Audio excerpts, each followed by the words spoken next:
Growth Pod is brought to you by Genero, a leading growth agency in the Nordics. We interview marketing experts, business leaders, and entrepreneurs to uncover the stories and strategies behind profitable growth.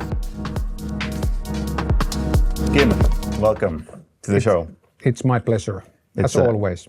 It's great to have you here because you have a broad background. I mean, entrepreneurship, investing, and there's a lot of failing. Well, okay, hopefully we'll be able to talk about that as well because you probably learned a lot from those failures. If I would have learned more, I wouldn't make the same mistakes. I wouldn't. But quite often you find yourself in a place that, hey, how on earth I did that again? Yeah, those are probably some of the most frustrating because making new mistakes, it's understandable. But making old mistakes is kind of a... Yeah, but you tend to learn. Yeah, over because time. When you run out of the money, you can't make any more mistakes. That's good. That's true. Poverty is a great constraint. And not having money is a great focuser. Yeah, as they say that the hungry predator hunts best. It's probably true. It is true. Let's start with your first. I think it was probably your first entrepreneurial journey with Blancco. Actually, I might correct. We did within the same groups, same companies. Yeah. First, we did a remote controller for the engine block heater. Okay. Total failure. Almost went bust. Had few $100,000 on my name. Not money, debt. Well, it makes you hungry. And then we actually created a computer locking device, which wasn't too bad.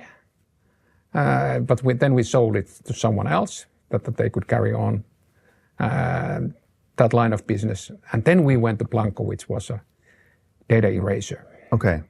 Very interesting. So where did these ideas come from? Was it necessity? Like you said, you had a bunch of debt and you needed something idea and you saw a need I guess that because when we established a Blancco, which was first called Finnish Innovations Limited, and then the registration office said, hey, you guys, you can't have that kind of name, but Finnish Innovations, you're like two guys, it's not going to fly, we're not going to approve it.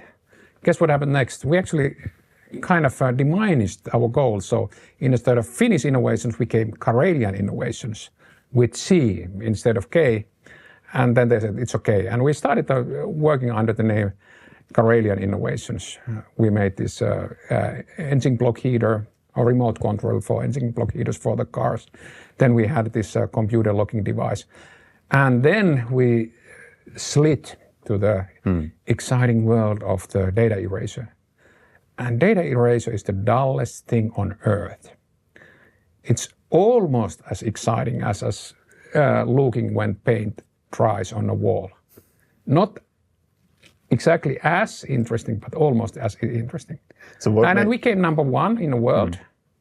And the company is still number one in the world for that. So you mentioned it was a really not a very exciting business to get into. So what drew you to start the company? Actually, next year will be my 30th anniversary as an entrepreneur. And then I guess partially it was related that me and my co-founder, we were studying economics. And I don't think we were such a great guys for studying economics. Economics, when you go deeper, it becomes purely mathematics. And that wasn't my cup of tea. So becoming an entrepreneur was kind of way out, escape.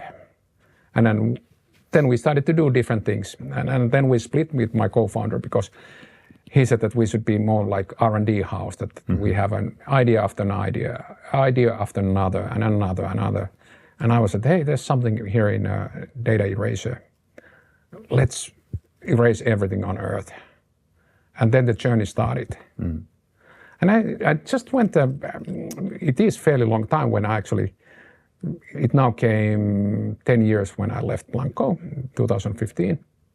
And I took a look at the website and so forth and went to LinkedIn. It has hundreds of people working for the company. It's American-led and now actually American-owned. Francisco Panthers, which is one of the bigger side funds in Silicon Valley is actually nowadays owner of the Blancco. Blancco was short time publicly listed company in London Stock Exchange. And the outcome is that actually I have established a company which was a public company which is now owned by one of the larger side funds in the US. And then I took a look at this, they have this, what is the term? Assets under management, AUM. And the Francisco partners had about $50 billion. So I sincerely hope that it's a good home for the Blancco. That must be pretty cool to see, starting from the very probably humble circumstances and then going with like all these exit, public. Non-existing circumstances. There was 2 guys, 1 room, which was, I don't know, 8-10 square meters. And we had 1 computer. Because at that time, 96, 97, computers were so damn expensive. So it's just like 2 guys and 1 shovel. You know how productive that is. Later on, we actually managed to get another computer. So that was probably, it's a great kind of testament to the fact that you can get started really scrappy, because starting a company in 96, 97 must have been so much more difficult than now. Everything is digital. It's so easy to start a business and there's so much knowledge out there. So really it doesn't take, if you have the drive, it probably doesn't take a lot. You can get started. Yeah, let's think about, for example, SaaS, software as a service. It didn't exist. We actually sent floppy disks. Floppy disks with the data erasure software around the globe. And then at one point, there was I think in Belgium, there was a factory, and they said that you are one of our biggest buyer of the floppy disks. Those don't exist any longer. They are kind of gone.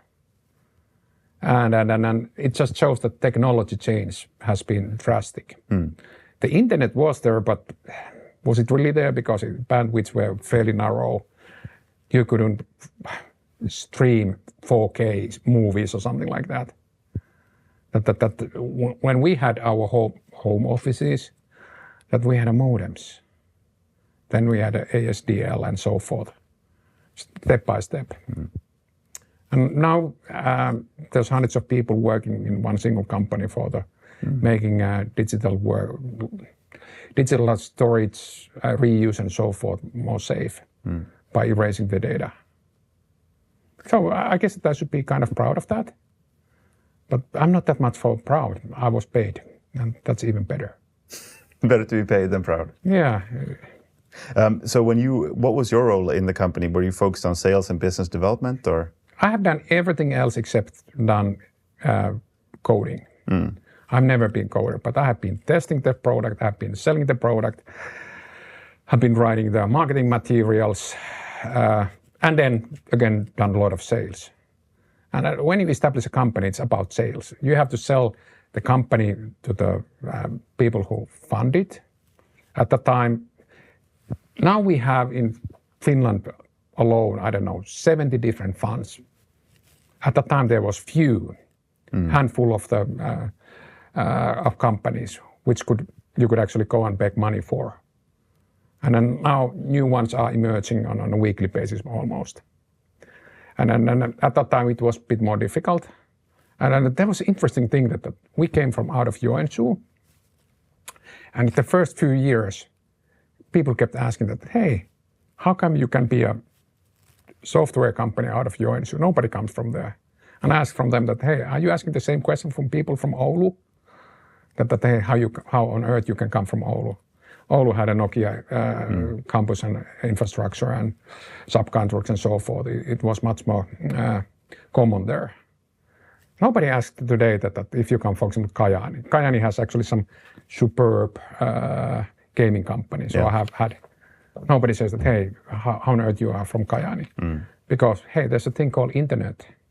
You can sell anyone, anywhere, anytime via internet. And that's an interesting thing that even the small cities and towns you can have. For example, Blancco had Blancco's competitors.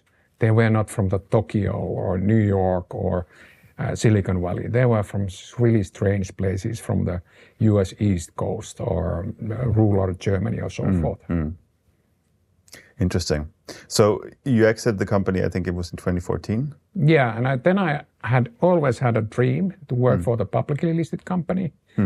I did that bit over a year, and now I have dreamed that I will never, ever, ever, ever again work for the publicly listed company. What happened during that year that made the... I think that it's called red tape and bureaucracy. When I was capori tutti capi for the company, I, the CEO and co-founder, I actually understood something about our balance sheet and income statement. Yeah. Then came, we had a Finnish accounting standard. Then they implemented the IFRS. And I thought I didn't understand anything. It became so complicated. That some sales you book for today, some you accrue somewhere, some cost you book for the day, some you accrue for some day. And then in the end you are like that, what the fuck? What happened? Are we profitable or not? And it used to be fairly profitable company that we made return on investment was, or capital was 100+%. Wow. We made EBITDA over 30 points. Not bad. Very good. So I can understand that, you know, going from that environment to then to the red tape was not a good fit. So when you decided to leave then after 1 year, did you go into investing or what did you end up doing? Actually, I already started investment in 2014. So this has been, I don't call myself business angel because I don't put sweat equity. I put money and then I might be in a board. Some business angels actually don't contribute anything monetary wise, but they work for the company and then get some shares. So I call myself a startup investor. So I have been doing that. Let's say that 10 years, it's 120 months, isn't it? Or actually, if we said 11 years, it's 132 months. So I have done over 140 tickets. So I have done at least one ticket each month for 11 years. That's a lot for a single person. It feels like there's makes one of the most, certainly in Finland, most active. Yeah, but it's a good 8 digits, which I have invested. When I actually had an exit in 2014, I actually made a statement, a public statement, and I said that Finnish startup economy will get its share. And I think that I have fulfilled that promise. And now it's question that when I should finish or say that, hey, this was my last ticket. And the reality is that it will take 10 years, at least on average, that if I invest, that I get something out. Well, the bankruptcies happen much faster. That's true. I think the worst was like 9 months or something. After you invested in them? It was done. And you sincerely hope that the company goes to bust, it goes belly up, because then you actually can write off in your taxation. The worst thing is that the company doesn't actually enter to the, in Finnish tax terms, to the receivership and from there to the bankruptcy, because then you can't deduct the losses. Yeah. The zombies are the worst. It's floating, but nothing happens. And you can't have a write-off. And I spoke with David Asian, who is a founder of iAngels in Israel. And I think that he has 2 of his own unicorns and his son has a 3rd one. I don't know how many unicorns he has up till today. And he said that the best exit is write-off. And I kind of tend to agree with him. Interesting. So you've written so many tickets and you've seen a lot of... Awfully lot of tickets or a lot of awful tickets.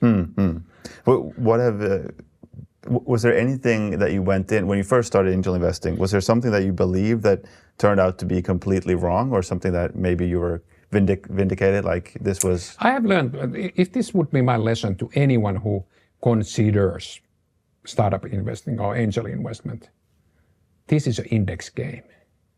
This is more index game than stock market. If you invest to the 3 or if you invest to 4 startups, you are going to lose your money. You have to have tens of those. And then I recently was in a meeting where Risto Siilasmaa told about his first fellow, remarkable achievements. I think they had done, like, was it 60 companies already? Something like that, yeah. Yeah, that's a lot of tickets. Same thing with Juri Engström, who's nowadays with the Lifeline. He said that he does fairly small tickets. He said that first 49 didn't contribute anything. The outcome was more or less zero.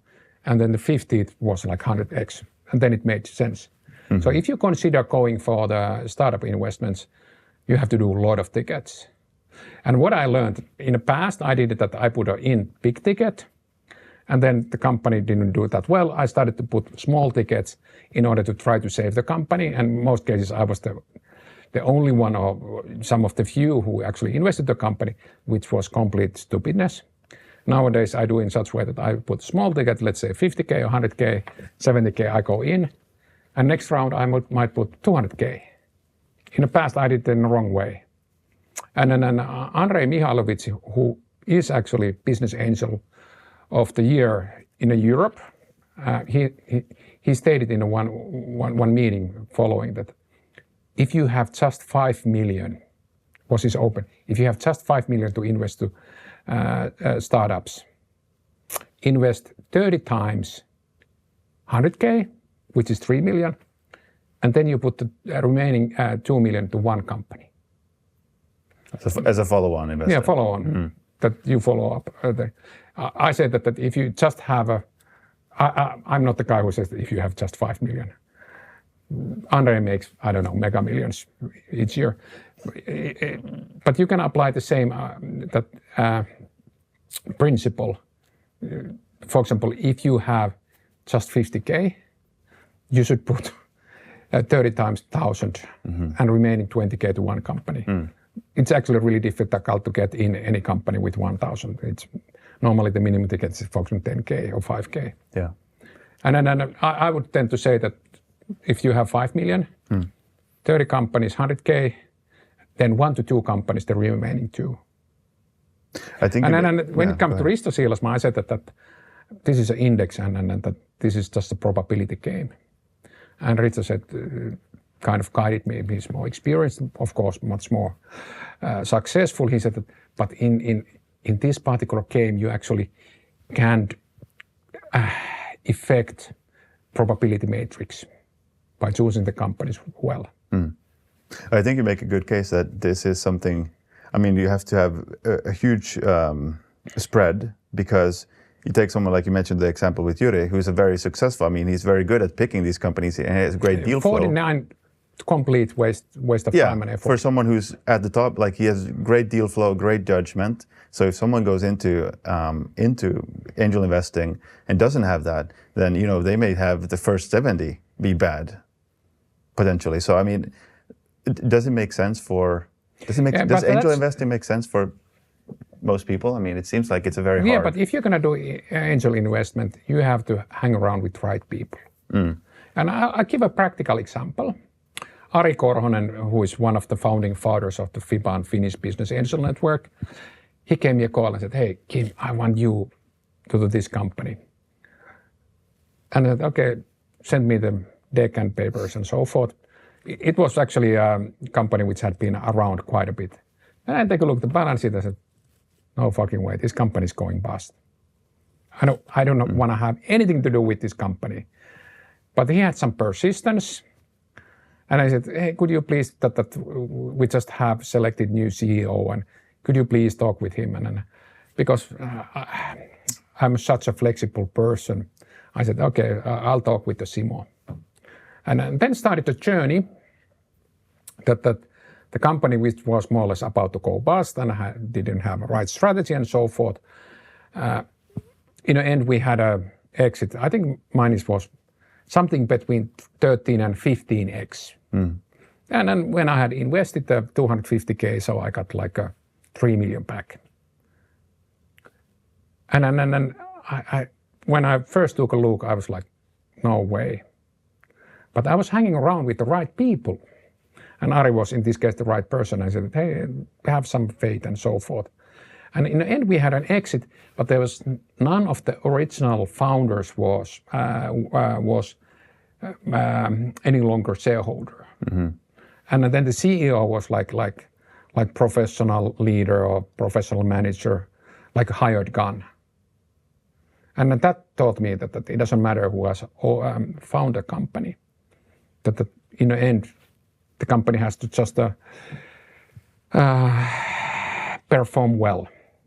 Nobody gives a damn who established, let's say, Ford, as long as it makes great cars, which I doubt that Ford makes any great cars nowadays, but nobody gives if it was Henry Ford or someone else.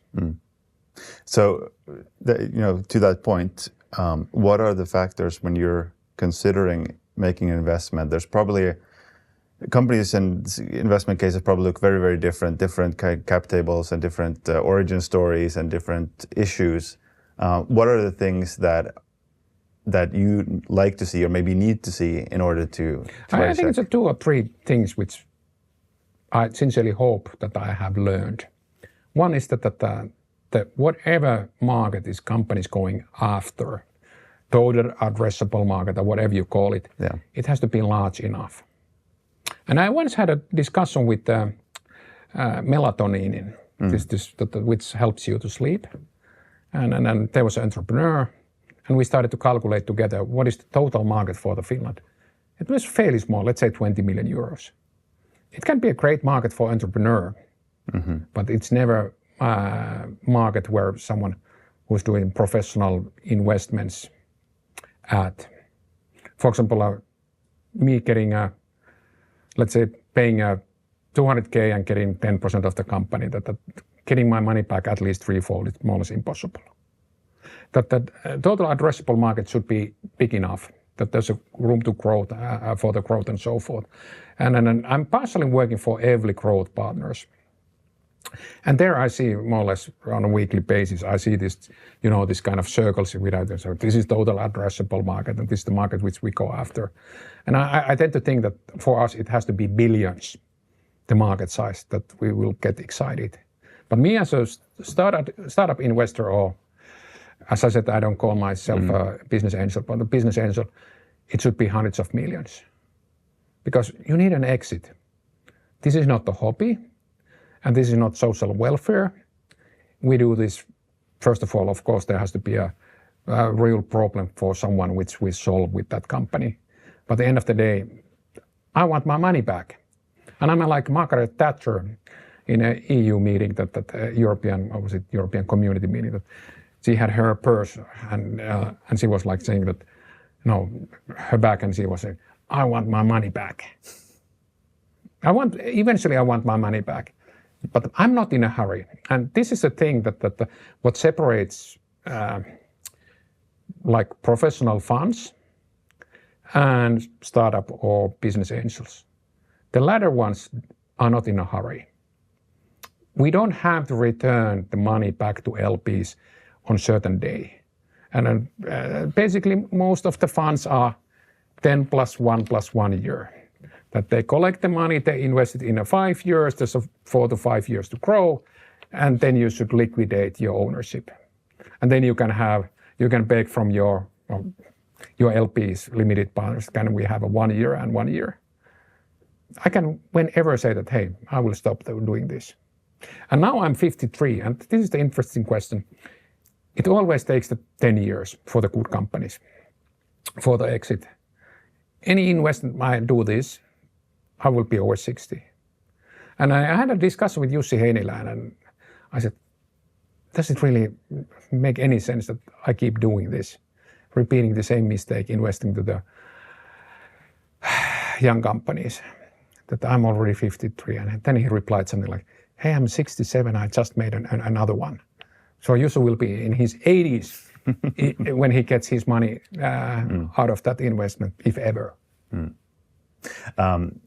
You've seen so many companies. Is there anything that stands out when it comes to patterns of the companies and people that succeed? Do they have certain things in common? Yeah, of course, it has to be. There's actually Rackleff's law for the startups. The Rackleff, I don't recall his first name, but he has invested this usual Facebooks and Twitters and so forth, all the great names. And he has it that when the great team meets lousy market, market wins. When lousy team meets great market, market wins. But when great team meets great market, that's where amazing things happen. Or amazing things will happen. And that applies, I have one of those. It's a Framery phone booth company, I would say that fairly well known in Finland. Yes. I invested there when it had 1 million in revenue, 500,000 loss. Not a great company. And they had pitched everyone.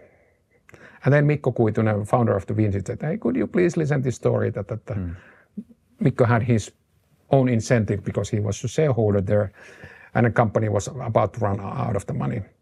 So I went in, I invested, I was about 4 years their chairperson.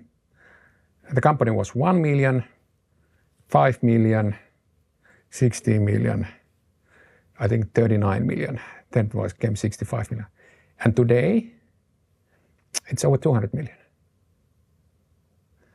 And there, the great team met great market. And amazing things happened. Interesting. I had the CMO Daniela on episode 12, I think, so people can check that out. Very impressive company and impressive story. So you mentioned, they had pitched everyone. But let's keep in mind that, let's go back to Framery, that it had certain people who were founding that. Mm-hmm. Most of them are no longer involved with the company. But Samuel Helfors, which is one of the co-founders, or I think one of the few co-founders, he's still there, and he's CEO, and he runs a company which has a sales revenue over 200 million.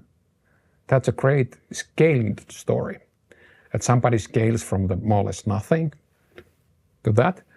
But Samu wasn't CEO between 1 million and was it 39 million? There was someone else taking care. Then Samu kind of returned back to the crime scene. That people can have different roles. But I was in the US, it was some kind of a seminar for the entrepreneurs.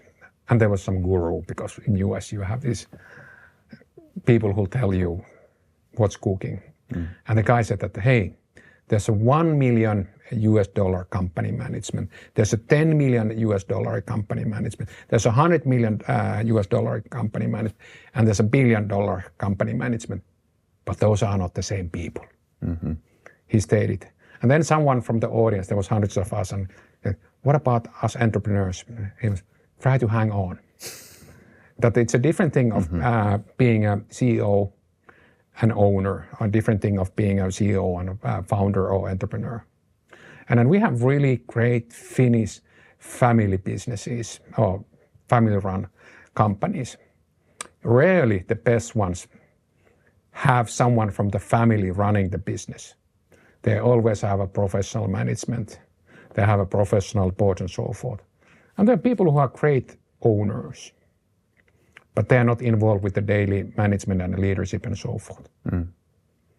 So kind of understanding where your skill set is, or where you're best suited, where you can best fit in and add value, and maybe that changes throughout the growth journey. I think that my best value is that the company grows from the few million to the 50 million in a value to 100 million. I'm now involved with the one company which has revenues about 800 million. And it's a totally different animal. There's a politics and so forth, and and it's maybe not my cup of tea. Yeah. But I can do, I think my strength is from here. I help the entrepreneurs to grow from the few million to the few tens of millions, so the exit value might be 50 million, 60 million, 70 million. Yeah. Are you then typically helping them with product or with strategy? I'm helping them with everything. Everything. Solving problems. Even somebody once said that, hey, I'm getting married like next week, that you had a prenup. Can you send it to me? So I edit this for you. So just doing whatever it takes to help whatever it founders. takes. But the thing is that I don't do that in the long run. That you can't hold someone's hand for years. That they have to be self-standing. And one of the biggest mistakes, which I did as an entrepreneur, and I was managing director, not the CEO, to be precise, that when people had problems, I actually solved the problems on their behalf. Or if there's a difficult situation, I took the hit. And the outcome is that they don't learn. So it's better that you help them to deal with the situation. And this morning we had one company, it's running out of the money. I have made, by the way, if somebody who watches this and wants to get 1-page report which has everything that company needs, just email me, kim.vaisanen@live.com. I will return it. It's 1 page. In the top right-hand corner is cash flow related matters. Left-hand side, top, there is a sales related matters. And then there's 6 different boxes where you have projects, people, and so forth. And it has everything. We actually did that with Jarkko Forsberg, who's had an exit and nowadays board member also for the Finnish Business Angel Network. We did that together. And we had this morning with Jarkko, we on the board, and we took a look at that. The runway now showed 0. And that just shows that you have to have a dedication, whatever you do. You have to know what is going to happen. But now I believe that this 1-page report which we created, I have applied companies which I'm in board or help otherwise. And I always get the snaps this kind of really fast information. It's like a screenshot for the company's doings and actions and so forth. I think probably very useful because I'm guessing a lot of entrepreneurs, they have a background, they have a strong engineering or product background, but they don't necessarily understand the entire business. And there's those kind of reports. Cash is king. When your runway runs out, you're done. That's why.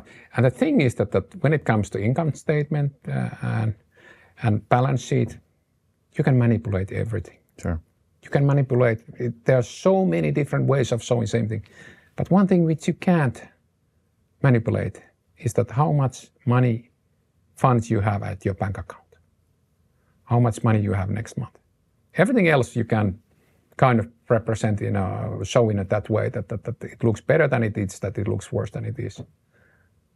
Cash flow. And the biggest task for any startup founder or CEO is that take good care of the cash flow. If you run out of the cash, you're done.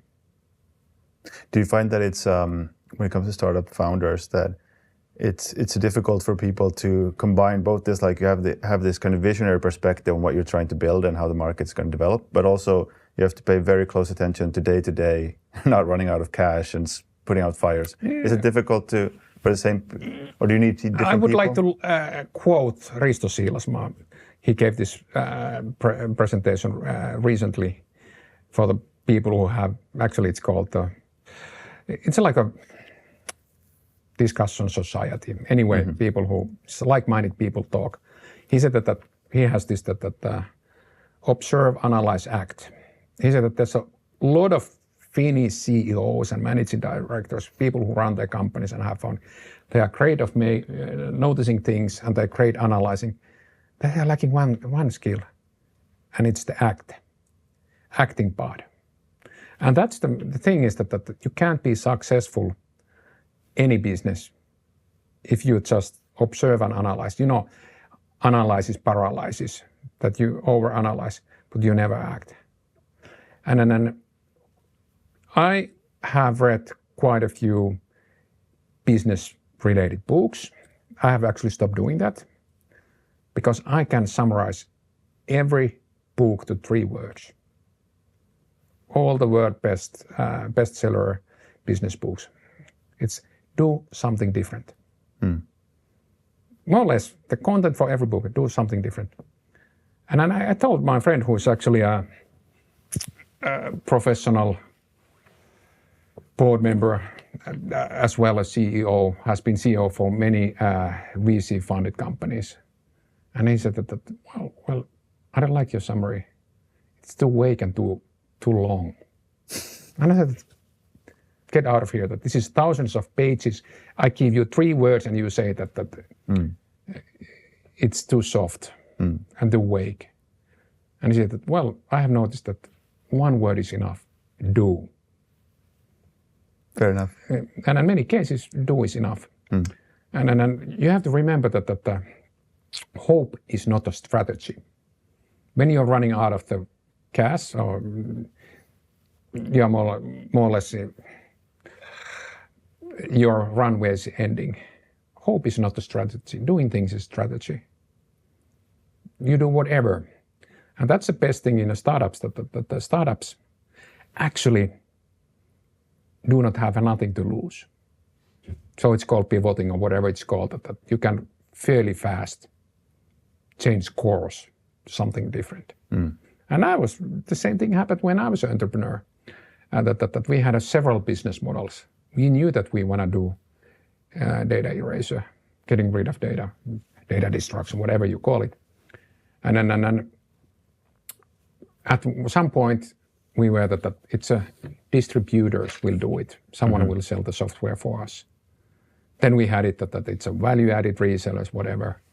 And in the end, it was that we have more or less our own people on the ground, different countries. So we had area offices, subsidiaries or joint ventures or whatever, that people had just one thing when they came to work. How am I going to sell this data erasure to customers? And then we had a strategy, and strategy is that you have those things which you do, but as important are that you say that things you don't do. And it was that we said that we do not sell to any consumers. No consumer business. And every time when we recruited the 51st, 52nd, 53rd salesperson, everybody was, what about consumers? We're like, have you read our strategy? It clearly states, no consumer business. That's probably the hardest thing about strategy is listing the things you're not going to do. And like you said, it feels like quite a lot of corporate strategy documents are just a wish list of like, this is what we'd ideally like to achieve, both in terms of financial outcomes. It's like a letter to the Santa Claus. Yes, then you have an awfully lot of things. But there's not a clear and I also found that it's quite often that people are maybe not basing it in reality of looking critically at yourself and saying like, okay, these are our strengths, these are our weaknesses. Like this maybe would be our dream position, but we're not in a position to get there. So like we have to settle for this. Yeah, and then there's a great Finnish basketball coach, Henrik Detman, who was also coach for the German national team. He has the statement that if you have a really great three-point shooter, which is not that good in defending, then you put all the effort for him to become a better defender. Then you have a guy who can defend and won't be able to shoot three-pointers. So you have to, in one way or another, you have to live through your strengths. And sometimes it's enough that you throw the 5 three-pointers when it's required, even though your defending skills are not that great. And then that's many companies forget that hey, let's try to improve from the people things which they are not that great. And then they lose the focus. And then I have a new saying which I keep repeating. I don't know if I'm able to translate it to the English as well as smoothly as in Finnish, but more or less I state that all the success comes from the focus, and focus more or less means that you have to let certain things go. So it comes in the end that success is that you let things go. You abandon great ideas and so forth. I think that every successful business leader would say that what are the three most important things for the success? Focus, focus, focus. Even though Karl von Clausewitz said that what you need for the war, money, money, money. I think it's the same time, focus, focus, focus. And it's a very difficult thing. We get excited about so many things. Yeah, it is that I tend to meet a bit of people, and then I get excited about people that they have great qualities and so forth, and start thinking that hey, could this person be maybe working for this or that company, and I should just keep the focus that hey, this company already has the people at the moment that well we are bleeding cash and we shouldn't add anyone.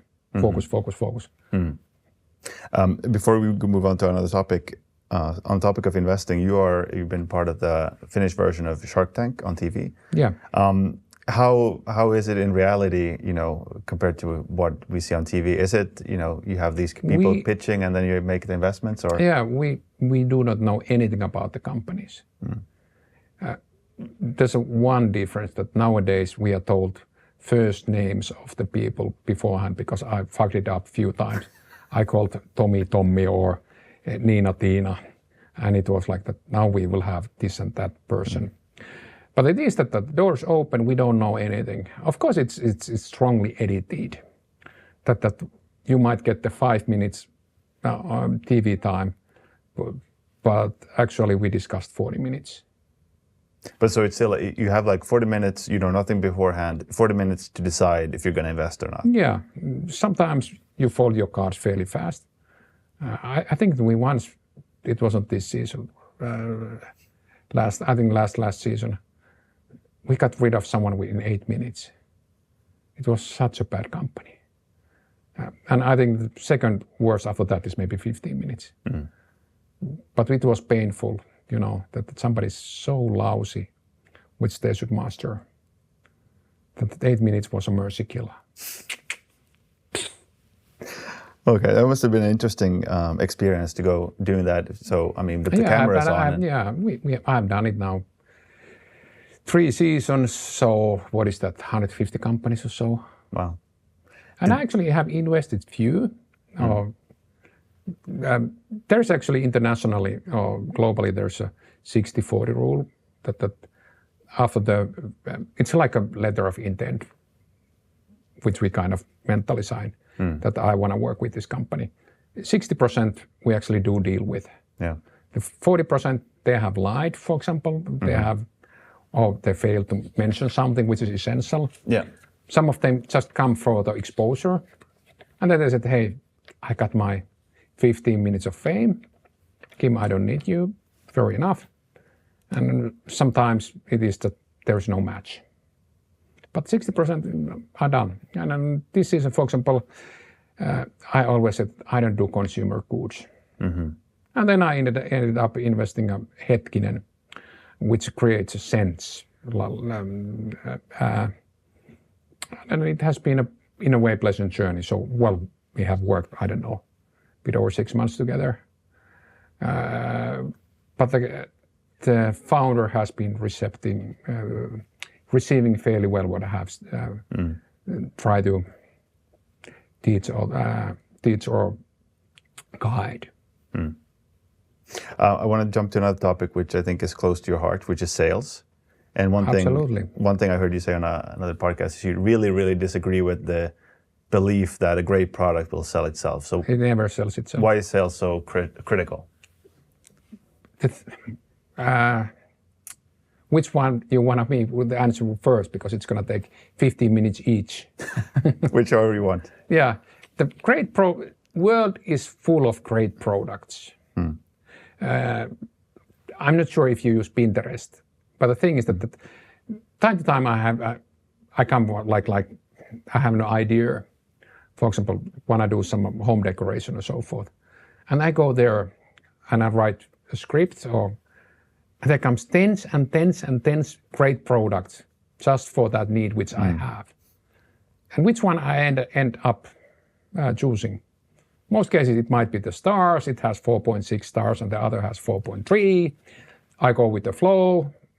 Well, those might be biased, or they have bots to click the 5 stars or whatever it is. But the thing is that there's millions and millions and millions great products. And then nowadays I'm an Apple guy. I mean, Apple ecosystem.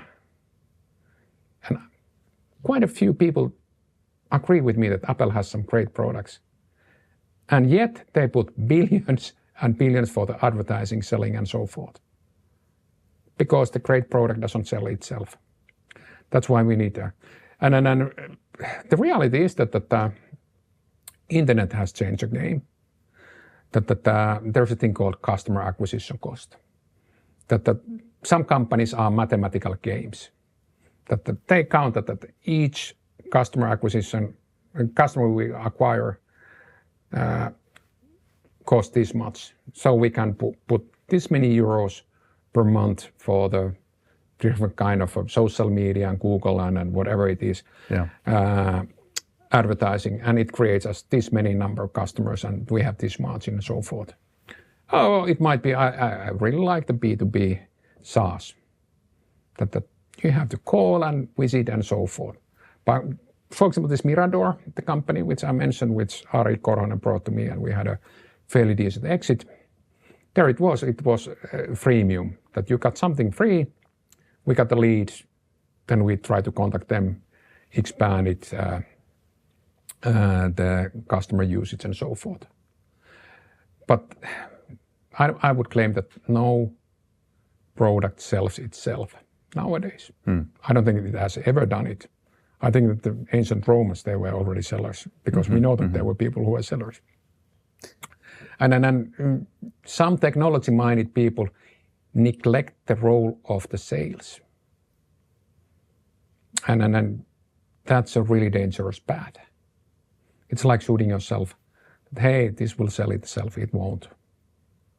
Do you think in Finland that we have maybe a cultural issue around sales? It's seen as something a little bit shady, a little bit dirty almost? Yeah, there's a research on this. Suomen Kuvalehti, which is a weekly magazine, it has done from I think 1967 or something, a long run analysis how different professions are recognized in Finland. And let's say it's 375. Out of the 10 last ones, least respected professions, about 5-6 are sales related.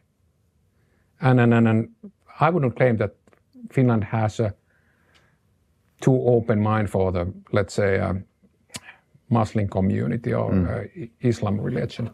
Even the imam, the guy who's preaching in a local place of worship, it's more respected than Finnish salespeople. Isn't that sad? That's quite interesting. Do you think is there a big difference in like the other northern countries, or? I think that it's slightly changing. Yeah. That younger people, they understand better, or they accept better that sales is important. But I have a good example. I come from the smaller village, and there was a guy from our village who was a car salesperson. He did a fairly long career, I don't know, 38 years, whatever it was. And he said that his father kept asking him, and he was selling Mercedes, new Mercedes mostly, wasn't selling like second-hand cars in some car park. He said stated that his father asked until his father passed that, are you doing an honest job? Is your profession honest? You go and sell new Mercedes. What is the shady part there? Mercedes is a great car. People come and pay a lot of money. And the father is worried that is your profession really honest job. Does that come from like a very fundamental misunderstanding of what sales is? It's not about trying to hide the flaws in the product. It's about understanding customers' needs and then finding the best solution. And the best salespeople probably, as you know, are the ones who build a lot of trust with customers, and they get word of mouth referrals through that. So like if you're doing shady deals, you're not going to be you're not going to have a long career. Yeah, internet actually kills the shady deals. That as soon as you will start get these 1-star reviews, and people do Google still, even though nowadays we use ChatGPT, but that people do Google and see that what are the ratings for the certain things. Yeah. If you get a lot of bad reviews, that will eventually lead to the situation that you run out of the new customers. And then, by the way, I love to buy services, even though it's really freaking difficult in Finland because you ask a quote and you have to beg for the quote that somebody actually quotes you in the end. That I always check the company's financials, because in Finland it's so easy. You just go online and you put it Finder and it tells you. And then I buy from the companies which are filthy profitable. because I know that they can deliver. Because if they wouldn't deliver, there wouldn't be a great service. And recently, we renovated our sauna or built it from the scratch again. And I took a look at, hey, this company has a great financials, and it had also online great reviews. And then the outcome was that they delivered an excellent job. I can say the name, Sauna Tohtori. And afterwards they said that, can we have this commercial part? I already had paid my bill and I didn't get even 1 cent discount. I was quoted more or less list price. And I said, you did such a good job. Timing, it took as long as they promised. The quality was at least as great as they promised. It looks really nice. I said, yeah, I do it for free. And then we shot in a video. It's floating somewhere. But if you're buying something, do that. Check the company financials. If they are making a great loss, they're doing something wrong. Go for the company which is actually filthy profitable. Because a high profit margin speaks to a high quality of service. Yeah, in most cases. Most cases. Unless you're a monopoly, then... Unless you're Microsoft. So for people, who are not in specific sales roles, could be a founder, executive, leader, manager, whatever. Do you have any tips for people who feel like, it would be really beneficial for me to learn sales, at least the basics? How should they go about it? Yeah, the most simple, I have actually 3 things. First of all, you have to build trust. Nobody buys from you if they don't trust. And how you build trust, it's a verbal and non-verbal communication. And it's based that if you promise something, you deliver that, you're authentic, you're yourself, and you actually care for the customer. That's the first part. But then I have 2 other really simple gimmicks. How would I describe it? What are the 2 most important questions in any meeting or any sales meeting? We had one of those today.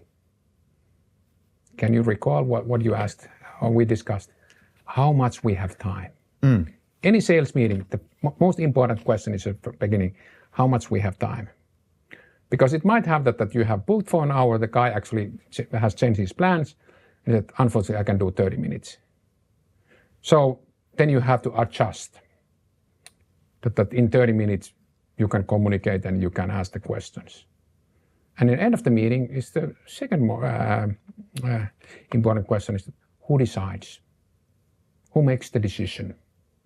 It might be that you have been discussing with someone totally irrelevant. And he said, some Tom is making the decision in some other department. Then it was wasted effort.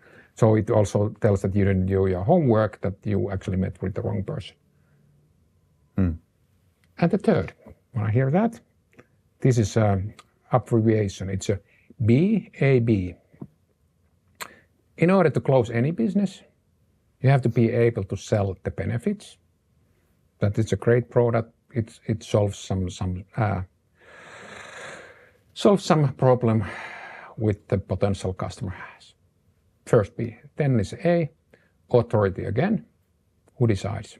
Have you discussed with the right person? That do they have authority to do the decision? First they have to buy it, then they have to be authorized, and then it's the third one, budget. Do they have a budget for the making the acquisition or acquiring whatever you're trying to sell? And if you can have BAB, your probability for closing business is much, much higher. So you have to meet right people, convince them, and then they have to have money. Sometimes I have been doing sales, for example, I sell for the public sector at Blancco. We were trying to sell data erasure. Well, for example, patient data in hospitals and so forth, healthcare sector. Yes, we understand your benefit. Yes, we are authorized to do it. We do not have any money. There's no budget. Totally wasted effort. Didn't happen once, didn't happen twice, happened tens and tens of times. And believe it or not, it actually happened all over the world. We tried so many places, a healthcare sector. Yeah, we have all the data. Yes, we should get rid of them. No, we don't have money for that. That's super, very practical and actionable. So I guess then you just need the practice, and people need to develop their own, become comfortable with their own selling techniques and styles. Yeah, then it's a tactics. Yeah. But in sales, you have to have enough quality and enough quantity. Mm-hmm. Some people have a quality that they do. It's always so important to do the segmentation, having the focus, and there's so many terms, lowest hanging fruit or whatever, ideal customer, that they put a lot of effort to that they have a quality. And then they neglect totally the quantity. Mm-hmm. And then I had one of my best salespersons. He had an excellent metric. He said every workday he wants to talk with one new potential customer. Sounds fairly low, doesn't it? Yeah. But we have 250 workdays a year. Then you minus from there 30 days of vacation, some sick leave, so forth. It leaves still over 200 companies a year. Yeah. New ones. And of course, he had the old ones to follow up. But one metric. Every day I want to talk with one new potential customer. End of the week, he had always 5 new potential customers. End of the month, he had 22 new potential customers. And then he had been doing that 10 years, so he had also quite an entourage of existing customers to whom we could sell the same seat or new seat. We didn't call it seat, we call it data erasure. Almost the same. No, but that's really true, because it is a numbers game in a sense. And I remember, I've been thinking back to the first business that I had. If there's one metric, as any business, first time entrepreneur, you waste so much time on doing things that are zero value add. But I've been thinking that if I could go back and just put one metric for myself, it would be how many customer meetings did I have last week, and then try to improve upon that. And it's fine if it's one, but if I would have kept even one per week, I think it would have been a much, much bigger, it would have been a huge outcome. And it's not with the vacations and so forth, it's over 40 customers a year. Yeah. But think about this. Anybody who's watching this, that they could take the same metric. Mm-hmm. Each day I wanna talk with one new potential customer. It might take, sometimes it takes 10 phone calls, or you have a LinkedIn tools and you actually have to send 200 emails, or sometimes it's somebody picks up at the first ring. But you talk with one new potential customer each day. It's a lot of potential customers per year. It adds up. Yeah. We're almost out of time here, so I want to spend a few minutes talking about we want to end on a high note, so let's talk about the Finnish economy. Okay. Now starts a depressing session. Yeah. You said you wrote an opinion piece recently, and you said that Finland has, quoting, bad owners and bad taxpayers, and we don't demand enough. So, can you expand on that and what changes would you like to see? None of my ideas are original, so I stole these. And Aaro Kantel, which is a chairperson for the Finnish industries, ECO, he said that in Finland, the real challenge is that we do not have a growth. We don't have enough growth in our companies. And within a week, McKinsey came with big Scandinavian Nordic research, which stated that Finnish shareholders, they don't demand enough from the management. And then came another study which had 5,000 biggest companies on earth. Out of those, 20 is Finnish. And on average, these 5,000 companies had grown, I think, was it 10 years in the world, had grown roughly 8% points per year, whereas Finnish equivalent, these 20 companies had grown 3 points. Mm-hmm. And then you deduct from there the inflation, which is about 2 points in the last 10 years. they grew like 1% per year. And it's quite a bit related to the fact that we do not have really good shareholders, owners.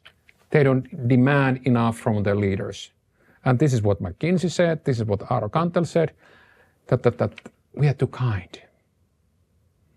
And then demanding things, it's not that you are asshole. It can be that as well. But that when you demand, you actually might get some results. If there's no demanding from the shareholders on the other side, nothing will happen. And that's a challenge. And I said 5,000 companies, on average 8 points growth, or 8% annual growth, Finnish equivalent 3%. And now we're talking the biggest Finnish company. And the one part of this that Finnish companies, owners, they love dividends. Dividend is the greatest thing that hey, I get something back from the company. And then dividends are more or less lack of imagination. You don't have imagination for investing, R&D, product development, company development, and so forth. You actually keep distributing your extra cash to your shareholders because, hey, we don't know how we could be able to grow this company. How many times Amazon has been paying dividends? Guess how many times? Have they? I mean, they must have. Oh, it's still zero. Yeah, I just check it. I essentially hope that ChatGPT is right, but I did some research before I came here that it stated that Amazon has never paid dividends. Microsoft didn't pay dividends, I don't know, was it first 15 years or so? Because they invested everything back to the business. And now we could compare those companies which got 50% of annual revenues as a dividend and those which put the 50% back to the R&D and other such things. Which one actually paid off better for the owners? And when it comes to Finnish taxpayers, we have this really great term called iloinen veronmaksaja, happy taxpayer. Happy taxpayer accepts what is given. But hey, we spent now our money for the, let's say, foreign aid, or we invest that to the A, B, or C. Every taxpayer should be unhappy and say that I want better explanation why my money is actually spent here or there. That don't be a happy taxpayer. It doesn't pay off. So we need more accountability on board levels? More accountability on a board level. Actually, it starts from the annual AMG, annual shareholders meeting. That from there, you should put a pressure for the board of the directors, which put the pressure to the management and leadership of the company. Do you think there's like some cultural or systematic structural issue at the core, at the foundation, that maybe there's risk aversion, we don't even expect any growth, we've kind of given up? Or? Maybe we're too social democratic country. We think that this is good enough. But if we take a look what has been our growth for the last 17 years, well, it's zero. Public debt has gone tripled, I think, or something. Yeah, it's just devastating even to think about it. But the thing is that if the Finnish companies would have grown with the same pace than Swedish equivalent, we wouldn't have the debt we have at the moment. And we can't go behind that the public sector this and public sector that. Quite a few of these companies actually are operating in international environment. They have factories and operations here and there and so forth. That you can't say that, hey, it's the Finnish. Well, governments luckily change every 4th year. Some are better than the others, but you can't say that, hey, last, 17 years is like 4 governments, 4.5 governments. We can't put everything on them. Of course, they have to improve their game as well, the politicians.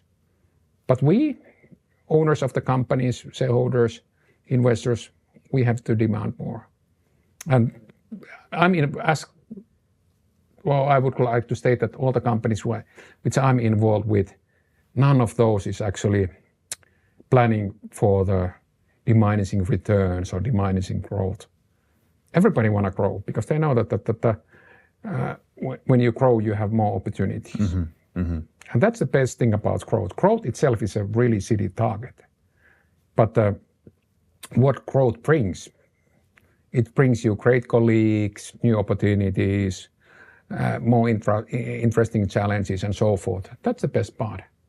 And then if you're in a, let's say, 10 people company, you have fairly limited options for career and so forth. But if these 10 people or 10 employees company grow to 50, there start to be managerial positions, director positions, better salaries, bonus programs, and so forth. And you can have a career development, professional development, which is fairly essential for quite a few people.